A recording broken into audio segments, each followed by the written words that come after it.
Hello and welcome to today's episode of our solo podcast where we delve deep into the patterns of human history, dissecting the forces that shape societies and the lessons we must learn to move forward. I'm your host and today we're exploring one of the most perplexing and recurring phenomena in human history, the glorification of leaders who become dictators or butcher of their own people. Why does this happen? How can we prevent it? And why, after years or decades of suffering, do people ultimately rise to liberate themselves from the very chains they forged? Let's begin by examining how this phenomenon begins. Dictators don't emerge in a vacuum. They are often born out of moments of crisis, economic collapse, war, social unrest, or the breakdown of institutions. In such time, people long for stability and security. They become vulnerable to the allure of a strong leader who promises to fix everything. This leader often starts as a charismatic figure, someone who speaks to the fears and hope of the masses. They position themselves as the saviors, the only one capable of leading the nation out of darkness. People rally around them, not because they are forced to, but because they genuinely believe this person holds the key to their salvation. But as the saying goes, power corrupt and absolute power corrupt absolutely. Once the leader consolidates power, the very systems that could hold them accountable are dismantled. Checks and balances are eroded. The press is silenced, opposition voices are jailed or exiled, the leader's image is elevated to a near divine status, and dissent became equated with betrayal. Why do people glorify such leaders? The answer lies in psychology and sociology. Humans have an inherent need to belong and feel secure. During turbulent times, collective identity often becomes more important than individual identity. People project their fear and aspiration onto the leader, seeing in them not a flawed human being but a savior, a messiah. There's also a phenomenon known as cognitive dissonance. Once people invest emotionally in a leader, they find it difficult to accept evidence that contradicts their beliefs. They'll dismiss atrocities, justify failures, and even participate in the oppression of others, all to maintain their internal narrative. Social structures amplify this dynamic. Propaganda, cults of personality, and the suppression of alternative viewpoints create an echo chamber where the leader's narrative becomes the only narrative. In such an environment, questioning the leader feels not only dangerous, but unthinkable. History shows us that no dictatorship lasts forever. Why? Because oppression breeds resistance. While the dictators grows more paranoid and brutal, the cracks in the regime begin to show. Economic mismanagement, corruption, and overreach often weaken the very foundation of their rule.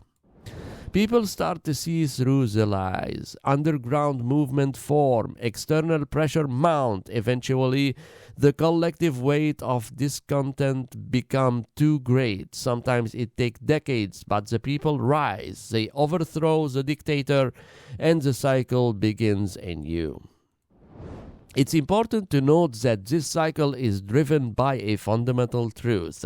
Human desire freedom. Even when we succumb to the allure of dictatorship, there remains an innate yearning for liberty and dignity. It's this desire that ultimately leads to liberation. So how can we prevent this cycle from repeating? The answer lies in building resilient systems and fostering a culture of critical thinking. First, strong institutions. Democracies with robust checks and balances are far less likely to fall into dictatorship. Independent judiciaries, free press, and active civil societies act as safeguards.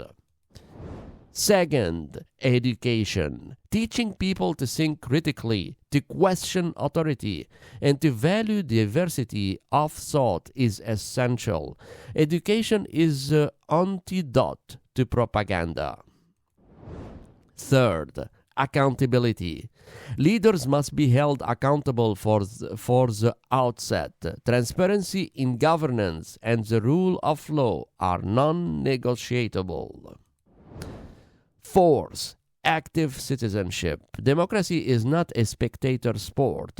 It requires active participation from citizens. Voting, activism, and community engagement are key to preventing authoritarianism. 5. Learn from history. As the saying goes, those who do not learn from history are doomed to repeat it. We must teach future generations about the dangers of dictatorship and the importance of liberty. As we reflect on the past 20,000 years of human history, it's easy to feel disheartened by the recurring cycle of dictatorship and liberation. But there's also a profound hope in this story. Despite the horror of tyranny, humanity has always found a way to break free. The arc of history, as Martin Luther King Jr. said, bends toward justice. Each time we liberate ourselves, we take another step toward understanding the value of freedom, equality, and human dignity. Our task now is to shorten the cycle, to learn from our mistakes, and to build a world where dictatorship is not just overthrown, but unthinkable. Thank you for joining me on this journey through history and human nature. If you found this episode thought-provoking, please share it with others. Let's continue the conversation about how we can create a future where liberty and justice prevail for all.